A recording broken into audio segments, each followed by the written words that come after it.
this, and we don't want it to look like a prison. But I feel like there's ways to avoid this. I feel like by hiring SROs, which are armed guards, to have around campus and do things to make us feel safe. I feel like we could collaborate with the Beverly Hills Police Department to plan programs in order to teach us what to do in case of an emergency. So those are all great things that you guys are going to do. How are you guys going to work to make sure that what you say is going to happen? How are you going to show the people in your class that you're going to be transparent in making this happen? So we'll start with Michael for this one. So what I would do is that I would probably make like a survey and see what kids would really want to happen, because I feel like what happened with the fence is that a lot of kids didn't come to school because they didn't feel safe, but then they got unhappy about the fence. So I feel like we need to see what really the kids want, and also the parents, because I feel like kids wouldn't know as much as the parents would. At the same time, though, the children know how safe they would feel with what would be incorporated. So I feel like we really need to take action instead of words, and really work with admin closely to make sure that something really does happen. All right, so first thing I would do is kind of talk to administration about what I really want to do specifically. Since I have a couple ideas about what I think should change with the fence and kind of change with security, we also have to kind of like maintain a budget, because we still have to pay security guards, and getting more security is a problem. Plus, you want to change stuff about the fence, and let's say get metal detectors, we need to figure out first our budget. And we also have to see with the kids if they're okay. So I feel like there's just been a lot of talk been going around saying we need this, we need that, but I feel like we really have to take action. I feel like we should have more meetings. When we had that one day when the police officers came and interacted with the students, talked about school safety and the situation that occurred a couple months ago. I feel like we need to have more days like that, have maybe training days where we can kind of prepare ourselves in case of emergency, have metal detectors around school, SROs, just more stuff like that to make sure the student body is feeling safe. Very good. Thank you, Natasha. And Jason had one more. Yeah, this will be the last question. As I know a lot of you talked about school spirit, so there is a substantial portion of your class and every class. There's like some kids who have really good ideas and can do really good things to the school, but they never have a chance to bring it out, and I'm going to make sure that they're able to. Also, as long as kids are really happy about school, they're going to like attend all events, and like everyone will participate, and that'll cause like this lot more school spirit. Like the basketball games everyone goes to, and like like they have really good school spirit, and other sports are starting to have that too. Thank you. Personally, what I've done is I've went out and spoken to my peers, and I've heard their ideas. And so I was working this semester on planning the freshman water balloon fight that's supposed to happen in May. And although sometimes admin, which their reason is to keep us safe, they have some concerns about it, I'm still determined to keep on going and work with admin closely, not kind of beat around the corner, but work with them to achieve this event that will raise spirit, because students and freshmen, they still kind of don't all know each other. So I feel like this will get us together by doing something that's really fun. Also, for next year, I plan to bring an In-N-Out truck to one lunchtime any day during the year, because I feel like a lot of people will just appreciate this like lunch event. So I feel like a way we can increase school spirit is by just making sure when kids come to school, they're having fun. I feel like by communicating with the students, as president, I want to communicate with the student body and each and every one of you to see what you guys think is good for our school. If you guys want to have, like you said, food trucks, or a project I've been working on this year is communicating with restaurants on to have them sell food at school to increase ASB card sales.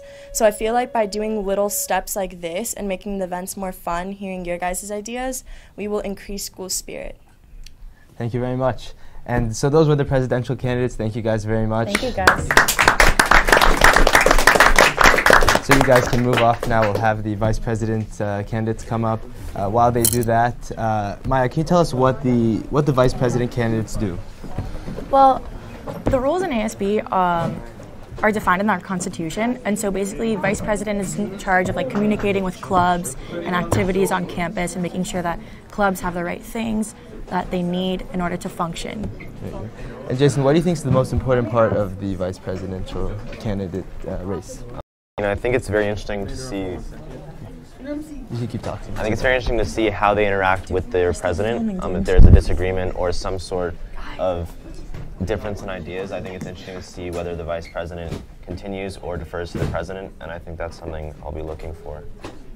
So while we wait for the vice presidential candidates, we'll move first to the representatives. If we could have the representatives come up from the back.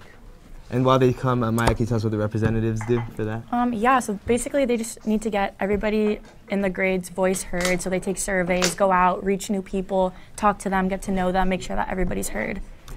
Yeah. And Jason, again, what do you think is the important aspect of the representatives and their role here in the Beverly Hills High School? I think it's how they kind of get that information and what medium they use to find out what their peers want, because peers can sometimes mean just their close group of friends, but in a perfect world it would mean their entire grade. So I think it's interesting to see how they plan to gather information. Very good.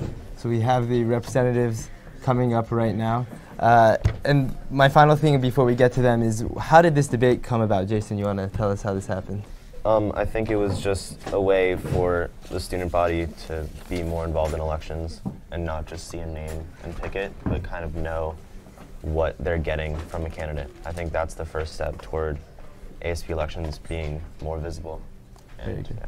Definitely. So we now have the two representatives up here for the ASP race. They are going to be telling you guys what they want to do here and what they're going to do if they get to their position. You're also going to get 30 seconds for each answer, and we'll start with the opening statement. So we'll start with you. I'm Aaron Gomezi, and I'm running for sophomore representative, and I hope that I can improve the school and carry on what I learned this year as freshman rep and make the school better for everybody. Hope everybody could have a better experience. It is hard to fail, but it is worse never to have tried to succeed. Theodore Roosevelt was a creative man who did creative things, and his ambition to make a difference in the American people's lives has inspired me to run for sophomore representative of Beverly Hills High. I have faith in myself and my fellow peers, for I know that they will choose the right candidate. Thank you very much. Maya, we'll start with you. Yeah, so I'll start it off. So what steps can you guys take to better solicit input from students in your grade? And how can you ensure that students outside of ASB can provide feedback and input on as many student government issues as possible? So one way we can spread word and information about ASB events is by sending representatives and emissaries to actually advertise and go into classes during ASB class, and they will, probably take like a 5-minute meeting, 5-minute introduction, and we'll just promote the word. As far as Jupiter grades goes, it's been working out well already, but to maximize the amount of attendees, we need to actually have actual representatives go to people's classes. So one of the main goals for this year that I was working on in ASB was including the students into our activities, and one of the ideas I had was a suggestion box. And with the suggestion box, it would be a place where students outside of ASB could put their input on what they want to see in our school to make it a better place and to help them have a sense of feeling like they're a part of our school. Thanks. Thank you, guys. So I just have a question. What is the process, or what do you think the process should be for somebody to go to classes, specifically freshmen, because they aren't as informed as ASB events as the older grades? So I feel like that is the main way to spread word, and also to collect suggestions, because you could take a poll for advice. All right, so one of the things I want to do is activities and projects, school projects, ASB projects that can rally and unify school spirit in all grades. So this year I was the freshman rep, so I already had a feel for what I need to do to have that position and to succeed in it. So I went to a lot of the events and the activities that we had, and I got a better feel of how that position works and what I have to do to be a great leader in school. And in addition to that, I was a part of Team BHEF this year and a couple other student leadership programs, and that also helped me with becoming a leader in their school. Very good. Thank you guys to the representatives. That is the representative debate. We'll now bring on the vice for the candidates. For the vice presidency, Maya. Good job, guys. Great job again. Great job. Thank you. So we'll have Nahal on this side, please, and Bridget on that Nahal side. on this side. Thank you very much. So, Jason, what are you looking forward to for coming after the debates today? Like, after these are done. Yeah. So for the live audience here. I think it's gonna be interesting to talk to the people who were here about what they liked, what they didn't like. Obviously, we have 3 more coming up, so it's always an adapting process, just to make it more streamlined and make kind of our questions better and get better responses. So. Very good. So you guys can adjust your microphones, and the same rules will apply. We're gonna Our sophomore class. Thank you. Thank you very much. So I'll start it off again. How can you guys better the communication and